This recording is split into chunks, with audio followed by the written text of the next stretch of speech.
My fiance's entire family treated us poorly, so we cut them all off. Do it. And this is directly from the r/OKstorytime subreddit. And also trigger warning for a physical fight. Hello, OKstorytime fam. Hello. I've been watching the channel from back when it was OKOP. Unfortunately, I'm not a member yet. Hope to be soon. The last few years have been a struggle financially, so I needed every penny I had. I mean, we just appreciate that you watch us. Anyway, love you guys, and I would appreciate some helpful guidance on this situation. This is a very long story, so bear with me. I, 26 female, am writing this on behalf of my fiance, 25 male, as he is now second-guessing his decision and would like some outside perspective. By the way, this comes from Soggy Locksmith 3732, and if you want to submit your own stories, go to the r/OKstorytime subreddit. So, characters. Uncle, fiance's uncle, 38 male. Steven, uncle's kid, fiance's cousin, 15 male. Aunt, fiance's aunt, 35 and female. Brian, aunt's kid, fiance's cousin, 12 male. Lauren, aunt's kids, fiance's cousin, 7 female. Mother-in-law, fiance's mom, 41 female.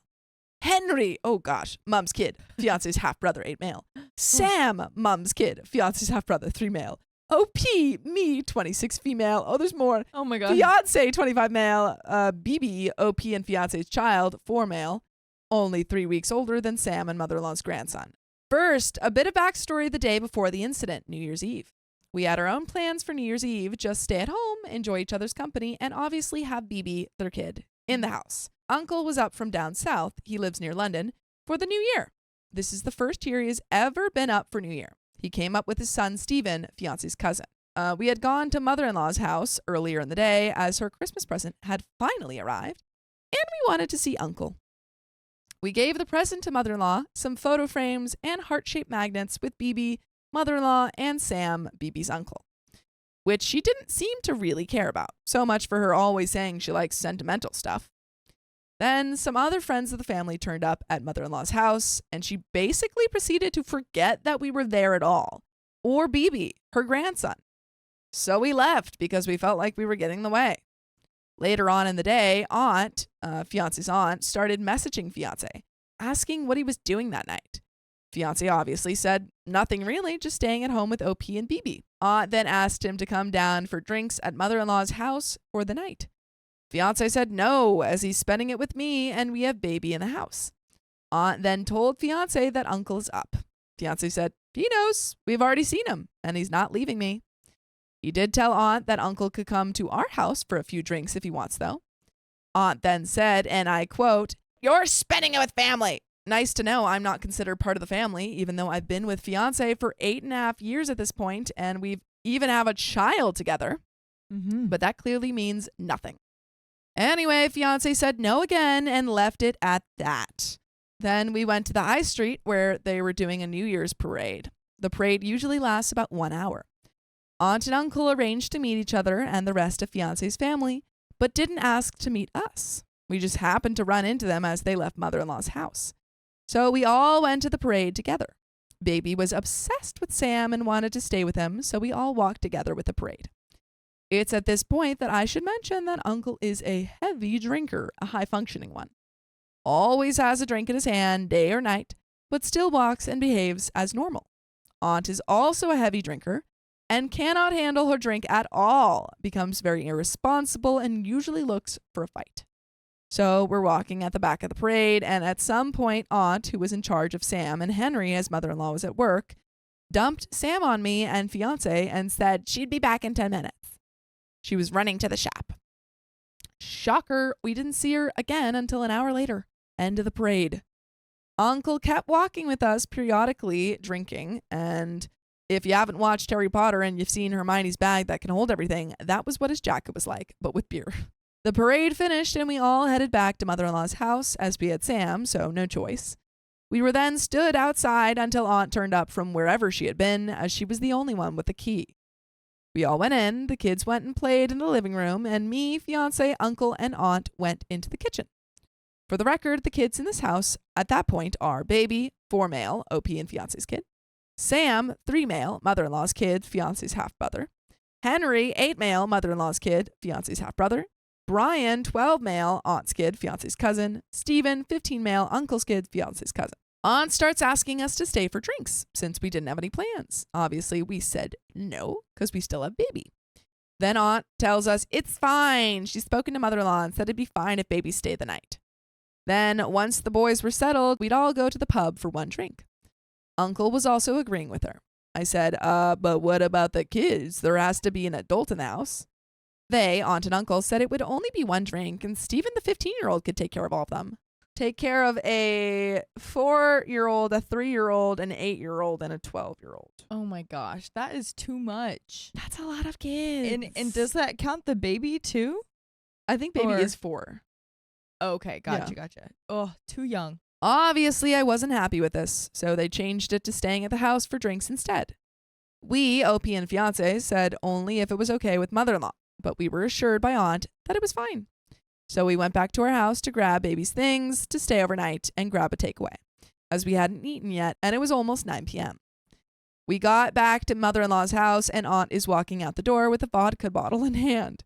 She says she was away to get Lauren, Aunt's daughter, 7 female, from Lauren's friend's house and that she'd be back in 10 minutes. At this point, it's 9:15 p.m. and no surprise, she doesn't come back until after 11. She genuinely did go to get her daughter from their friend's house. She just stayed at the house and drank with her daughter's friends, Sarah, 7 female, Mom, Fiona, 35 female. And then mother-in-law comes in the door from work. We check with her if it's okay for baby to spend the night, and if not, we just go home. Looking back, I don't think she was okay with it. However, on the night, she didn't give that impression. She kept saying, of course, it's fine. We had asked her over 4 times, and once, not in front of everyone, just in case she was saying yes because they were all there. But she kept insisting it was fine. So eventually we give in, and I start to get baby ready for bed. I offer to read to both boys, baby and Sam, a bedtime story since they'd be sharing a bed together. So it makes sense they go to bed at the same time, right? Nope. Mother-in-law is adamant that I must put baby to bed first and that he needs to be asleep before she can put Sam to bed. She also would not let me read a bedtime story to them together as Sam likes 3 stories, not just 1. Oh my gosh. I said I can read 3 stories. It wasn't a problem. But I got told to just put baby to bed. So I did that. Then 10 minutes later, mother-in-law tried to put Sam to bed. I had a feeling baby would wake up when mother-in-law went in as she was going to read the 3 stories with the light on to Sam. Oh my gosh. So I told her if baby gets up to just call me or fiance and we'd settle him. And she says, yeah, sure, and then leaves to put Sam to bed. She never shouts for us, and I send fiance up 4 times over the next hour to check if baby was awake or if mother-in-law needed help. Each time she told fiance to go away, leave her alone, and that she was fine. So eventually we just stayed downstairs in the living room, figuring she's an adult. She'll tell us if she needs us or if baby is awake. Especially because she keeps sending fiance away. Uncle and the other kids, Stephen, Brian, and Henry, were play fighting in the living room downstairs, which I told them to keep down multiple times as the youngest, baby and Sam, were trying to sleep. Mother-in-law then comes downstairs and has a go at everyone, which is actually fair. Then she goes back upstairs. A little while later, I can hear movement upstairs, and one of the older kids goes to the toilet. When they come back, I ask if they saw anyone when they were up there, but they said they only saw mother-in-law taking Sam to the toilet. So I presume that baby was still sleeping since she hadn't said anything and the older kid had only seen Sam up. Eventually, me, fiance, and uncle are sitting in the kitchen, just talking. The other kids are watching TV in the living room. Mother-in-law comes down the stairs at 11 p.m.-ish and just tells us to leave already and go to the pub. We say we don't really want to. We were going to have drinks here and spend it all together. Yeah, I mean, like, they're going to leave at 11? Right. I guess that is pub time. I don't know. I guess so, but I've just kind of assumed that parents Yeah. go to bed earlier. Yeah. And she says, just F off to the pub already. Oh my Grabs God. herself some water and then goes back upstairs. So we decide, okay, she does not want us here. We'll go for one drink and come back. As we're heading out of the house, here comes Aunt walking down the street with her daughter, Lauren, Lauren's friend, Sarah, and Lauren's friend's mom, Fiona. Aunt asks where we're going, and we tell her the pub. She then starts whining, saying she wanted to go. We said we had waited for her, but she had been away almost 2 hours. Plus, she had brought Fiona and Sarah. Aunt then turns to Fiona and begs her to come to the pub and leave Sarah and Lauren at mother-in-law's house. For the record, mother-in-law has never met Fiona and Sarah and does not know them. Sarah then starts begging her mom, Fiona, not to leave her or go to the pub at all. We say it's fine, we'll stay at the house. We didn't really want to go to the pub anyway. Then Aunt changes her mind and says she'll stay at mother-in-law's house with Fiona, the kids, and bring in the bells with mother-in-law. Right, because it's New Year's. This is a chaotic New Year's, dude. It really is, man. What a way to start off the new year. Yeah, I mean, we're almost at, I guess I was like wondering, I forgot that it was New Year's and I was wondering why everyone was up so late. I'm like, why is this, like, yeah, I 3 and guess that does 4-year-old make up so sense. late? We ask if she's sure, and she's like, yeah, it's totally fine. And then she, Fiona, and the kids go into mother-in-law's house. So we, OP, fiance, and uncle, leave and head for the pub. A 10-minute walk from mother-in-law's house. We get to the pub and order a drink each. We start drinking them and talking when there's a tap on our shoulder. We turn around to see Aunt standing right behind us. Only Aunt. She then proceeds to order a drink. We ask what she's doing there, and she says she changed her mind.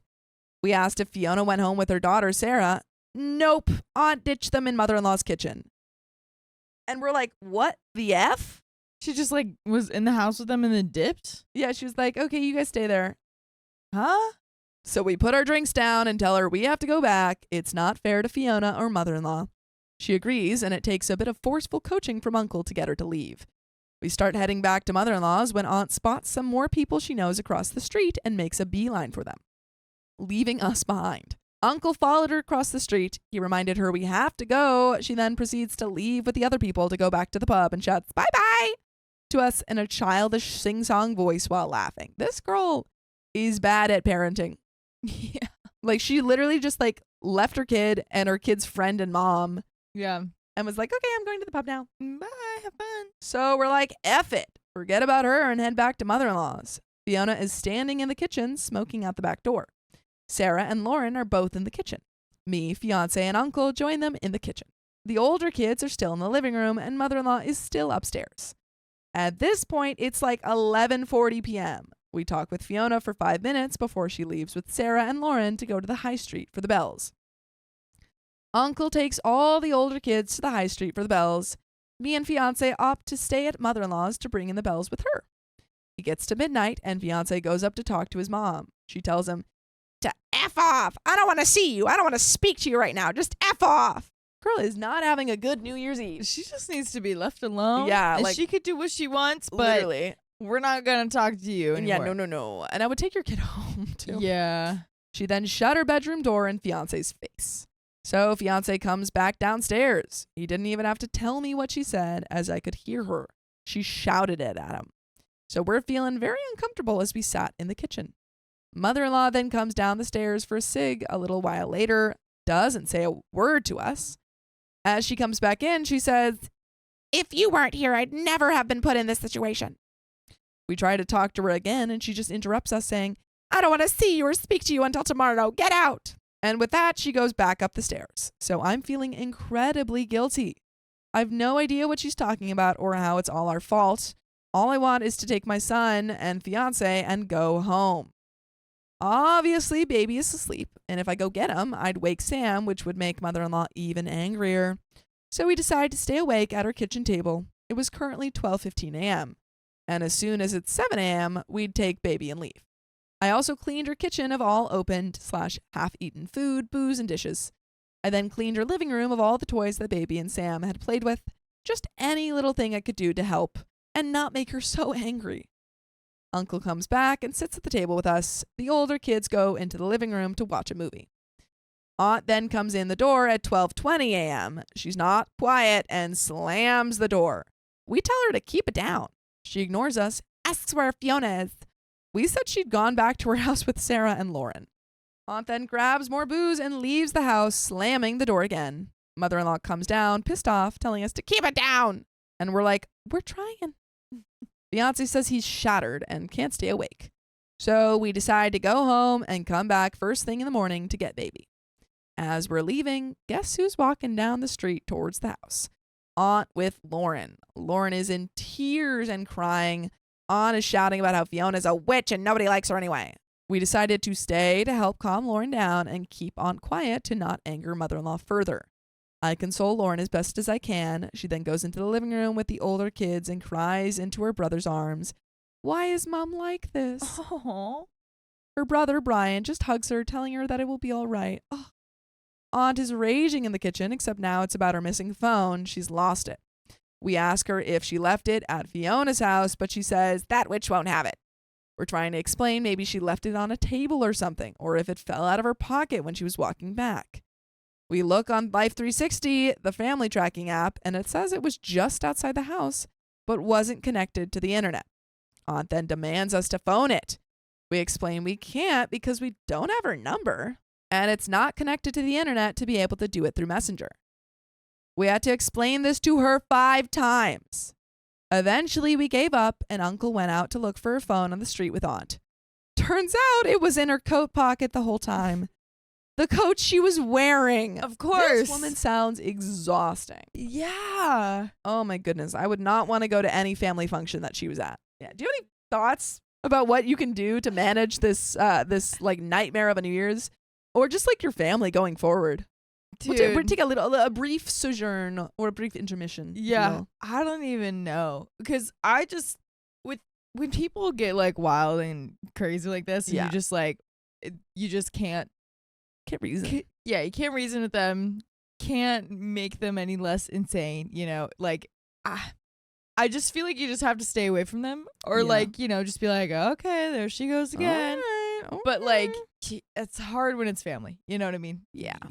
That's hard to do. It sucks that the kids are you know, feeling it too and not liking how this aunt is reacting.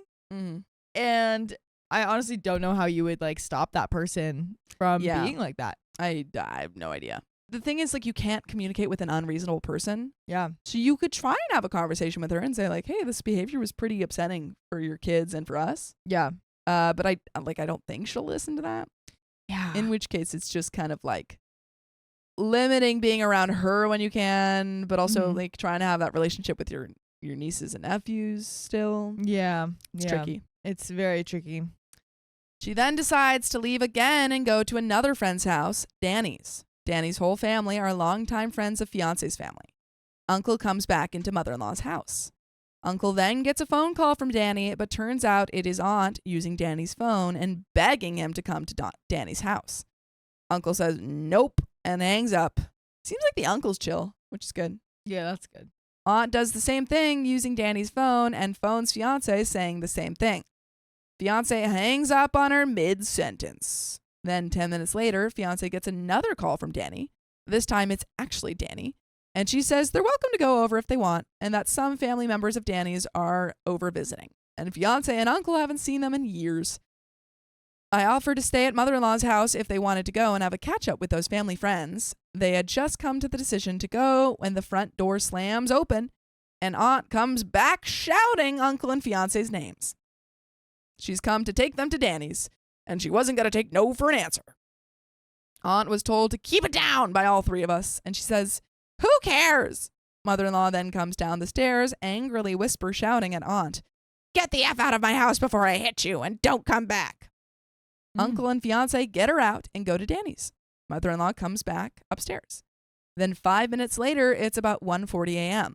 Mother-in-law comes running down the stairs, phone in hand, shouting, where is Uncle? I tell her he's gone to Danny's with Fiance and Aunt. Just then, Fiance barges through the front door shouting, I'm having done with this family. His mom then turns to him and says, it's your own fault. Fiance then shouts, Aunt hit me across the face with her shoe. Then Uncle shoved, punted, and the old 1-2'd me. Oh my God. Jeez. Mother-in-law says, it's karma. You deserved it. You shouldn't have shoved Aunt. Uncle was only protecting Aunt. Never mind. The uncle does not seem chill. I was livid at this point. So Aunt had been shouting outside and wouldn't keep it down. Fiance had told her to be quiet and to shut up multiple times. Aunt then started calling Fiance horrible names, beepster, a-hole, wienerhead, etc., for talking back to her. Fiance told her to stop as there was no need for it. She then said, I'll hit you. Then she did, with her shoe, which she had been walking in all night, so it was dirty and wet as it had been raining. Fiance then shoved her hard after she hit him, and because she weighs nothing and was off balance because she was intoxicated, she went sprawling across the car park outside mother-in-law's house. Uncle then shoved and the old 1-2'd and punted Fiance, saying, you never hit a woman. Then Fiance came in the house. So obviously I said it was self-defense from fiance, and he didn't hit her, just shoved her away. And mother-in-law says, fiance never should have laid hands on her at all. And I saw it, OP. He shoved her far too hard. And I'm like, what? And aunt didn't hit him across the face hard? It's not okay to hurt someone just because she's older and his family. And what uncle did was definitely uncalled for. So fiance said, we're leaving. We're taking baby and leaving. And mother-in-law says, no, you're not. You're not taking baby. Then physically stands on the staircase, blocking her access, and shoves fiance back when he tries to get past. She then tells us to get him in the morning. I insist on getting our son as I am no longer comfortable leaving him with fiance's family. Mother-in-law would not let either of us past, insisting we will get him in the morning, and it's not fair to wake baby up and Sam up at this time, 2 a.m. Then outside mother-in-law's house, mother-in-law is once again telling fiance that it's karma and it's his own fault, that she had an awful night and nobody cared about her or checked to see if she was okay. And as far as she's concerned, we all deserve what we got that night. She launches into, I had to take care of your son and my son. I'm not saying it's a problem, but he's your son, not mine. Is this all on New Year's Eve? So much is happening right now. This is the longest night. He didn't go to sleep until 11:45 p.m. I had to take care of him. I had to take him to the toilet, change his nappy because he pooed, and take care of Sam. Nobody thought about me. Maybe I wanted to get out. And what will my neighbors think of everything tonight? I don't even want to talk to you or see you. The amount of times that people asked if you needed help or if you needed them to take care of the babies. And I'm like, if I'd known baby was up at all, and especially at that time, I'd have handled him and taken him home. And it's not like we didn't check. She kept telling us to F off, and now she won't even let me take my son home. We obviously don't get anywhere with mother-in-law. She's just blaming the whole situation on fiance. We go home. Fiance passes out asleep. I stay up all night because I can't sleep knowing my son is with those people. Mother-in-law eventually messages at 7:40 a.m. saying that baby was awake. She messaged fiance's phone, so I didn't see it straight away. I saw it at 7:50 a.m. and messaged we're on our way. And she then messaged 2 minutes later saying she had put him back to bed. So I'm livid. She knew I wanted to get him straight away. And then you say, I don't care. I don't freaking care. Yeah. That's my kid. I'm going to call the police if you don't give me my kid. Yeah, literally. We're in the grounds for no contact here. Or very, very limited contact. I mean, the physical assault. Mm-hmm. And also she's like keeping your kid, is blaming you being like your fiance being attacked on him. Yeah. I know. She keeps saying like, I'm so done with this family. I'm not going to talk to any of you again. Good. I don't want to talk to you. Like finally she's making the decision. Yeah. So me and fiance head down in my car at 8:15 a.m. to get him. We're sat in the car outside mother-in-law's house, phoning mother-in-law to say we're here as she wanted to hand him over at the door. Fiance really didn't want any contact with uncle or aunt. We phoned 4 times, no answer. Gave it 15 minutes. Phoned a few more times, nothing. Fiance said to give it another 10 minutes. He didn't want to wake anyone up because he was still trying to be nice. It gets to 8:45 a.m. and we call a few more times, still nothing. We walk around the house to see if anyone is up and if the door would be open. We can see the older kids up in the kitchen, but no adults. Fiance wants to give it more time, but at this point, it's 9 a.m. And I'm like, it's a reasonable hour to wake anyone up. And if we don't go in the house and get baby, then I'll phone the police to get him. And everyone will be awake anyway. At this point, she has had my child since last night and was not physically allowing us to get him. Fiance knows I'm serious, so we go in as the front door is open. I say hi to the older kids and ask if any of the adults are up. They say uncle is sleeping, mother-in-law is sleeping, and aunt just came in an hour ago and is passed out. Dang! She was out all night? Wild. So fiance sneaks upstairs to get baby, who was not back asleep, but was playing with toys in the dark bedroom in a soiled nappy while mother-in-law and Sam were still sleeping. So fiance brings baby down and I've grabbed his bag, coat, and shoes. Fiance then goes back upstairs and sneaks around the room to grab baby's suckies, cuddly toys, pillows, and dummy. He comes back down without waking any of the adults and we F off home and never speak to them again. Edit, this was the straw that broke the camel's back. There are other things over the years and we've had enough. That was a pretty big straw. Yeah. Like, we read stories where there's no communication and then you just cut contact. This is not one of them. This is a crazy family. Yeah. And you don't have to deal with them. Don't put up with them. Not at all.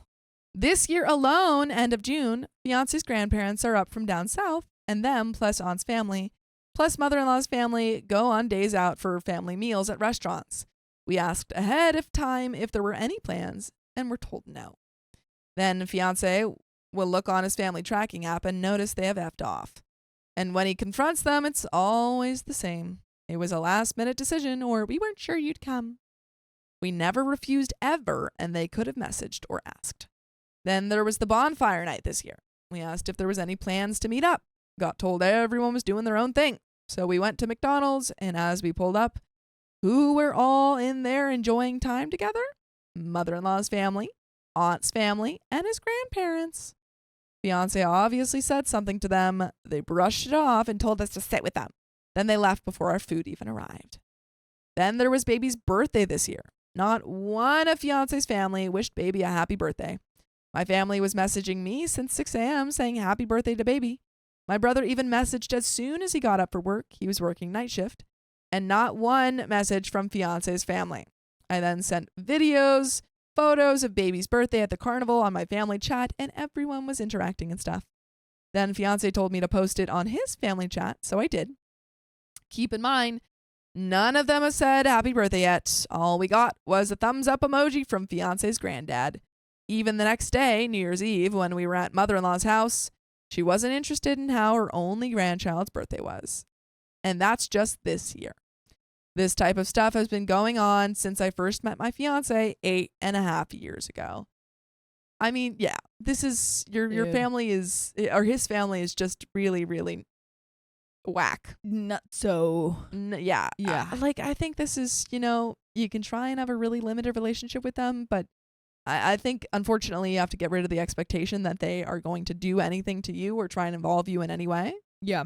Because they clearly just don't care about you in the way that you've been trying to care about them. And I think it's just time, you can focus on your own family, OP, and your extended family on your side, because they clearly care about you guys. Yeah. And just put some distance between your fiance's family. Absolutely. It's not worth it. Not worth it at all. Mother-in-law would always leave fiance in his room and go out to dinner or days out with her long-term boyfriend and Henry, their son, fiance's half-brother, and not tell fiance. Fiance would go downstairs not knowing that they had gone and phone to ask where they were and be told they're having family time and to fend for himself. When my fiance was 18 and stayed with her and her long-term boyfriend, he would transfer his mom money, £100 a month. Eventually, this led to conflict between my fiance and his mom's boyfriend, as his mom's boyfriend owned the house and was accusing fiance of not paying the full amount. Fiance had to show his mom's boyfriend his bank statements to prove he had been paying. Yeah, he's giving them $100 and he's like, dude, I'm literally paying you $100. Why are you complaining? Yeah. Turns out mother-in-law had been taking some of fiance's money for herself and not transferring the full amount on. Of course she was. Mm-hmm. This wasn't the only thing that she had done to cause the relationship between my fiance and his mom's boyfriend to break down, which resulted in him getting punted out more than once, until I rented a flat at 18 and offered for him to move in. We dated just over a year before moving in together. There have been times where Aunt has been irresponsible and fiance would receive calls off his mom begging him to go to Aunt's house and stay there until Aunt came home, usually intoxicated, so there was an adult in the house. Even if fiance had work at 5 a.m., it didn't matter. Mother-in-law would cry on the phone to him saying, please help your mother. I can't go because of your brothers. And family's meant to help family. Except when fiance needs help, of course. Of course. This happened several times, including when I was pregnant. The day we found out the gender of our baby, we were at Aunt's house until 2 a.m. looking after her kids because she decided to just go out. Oh my goodness, this aunt is a terrible mother. Honestly, neglectful even. Very neglectful. I mean, she's going out all hours of the night and drinking and leaving her kids with random people. Yeah, exactly. So yeah, they're selfish and we don't need people like that in our lives. Fiance deserves better. He is worth way more than how they make him feel. He has sadly convinced himself at times that he's adopted. As in his mind, this is the only logical reason his family doesn't appear to care or leave him out of everything. I think a better way to think about that is maybe you're adopted because you're the only sane person here. Yeah, honestly. It breaks my heart to hear him talk about himself like this, and I remind him how much he's loved by me, our son, and my family. My family and I are in full support of fiance and know he deserves so much better. He means the world to us, and there is no way I'm letting baby suffer the same as fiance has. It stops now. Mother-in-law also chucked it in our faces that she bends over backwards to help us out with childcare so I can work. She hasn't helped since April 2024. Mother-in-law goes 5 months, if not more, at a time without seeing baby, her grandson, talking to him, or even asking us how he is. She doesn't care, and it's so obvious. She only cares when somebody asks her about her grandchild. It's all about appearances. But you know what can appear on your Spotify, Apple Podcast, or iHeartRadio? What? Full episodes of stories just like this. Just look up OK Storytime. No way. But there is a little bit left to the story. Any final thoughts? It's sad, but it's necessary that this separation kind of needs to happen a little bit. You know, maybe you could do things here and there for like family events or for like the nieces and nephews, like birthdays or something. Yeah. You know, you can take them out for special occasions because I'm sure that's probably the saddest part about losing disconnecting. that relationship. Yeah. But at the same time, it's like this is not gonna be good for your mental health. No, and also safety. Yeah. If your husband got attacked. Yeah. There's a little bit left to the story. Also, like I say, we don't use her for childcare, and the few times that she offered and we accepted at the start of the year, she now throws in our face and says, we never offer, which we did, but she always says no. And eventually we told her to tell us if she wants to help because we're sick of being told no. But she just throws it in our faces and calls us ungrateful. I have since removed both mother-in-law and aunt off the collection list and emergency contacts for our son at nursery. There have been some updates since this incident, which I can add if you would like. Hence why fiancé is second-guessing himself and wondering if he has gone over the top by cutting them all off. So am I the a-hole for going no contact with my fiancé's whole family and cutting them out of our lives? Was our answer? Big old no! Absolutely not. No. You do not deserve this treatment. Just be around the people who support you and love you and show that support and love. And don't expect... it's not just one-sided. Like, they expect all this stuff from you and then don't actually show up. Yeah, absolutely. You are worth more than that.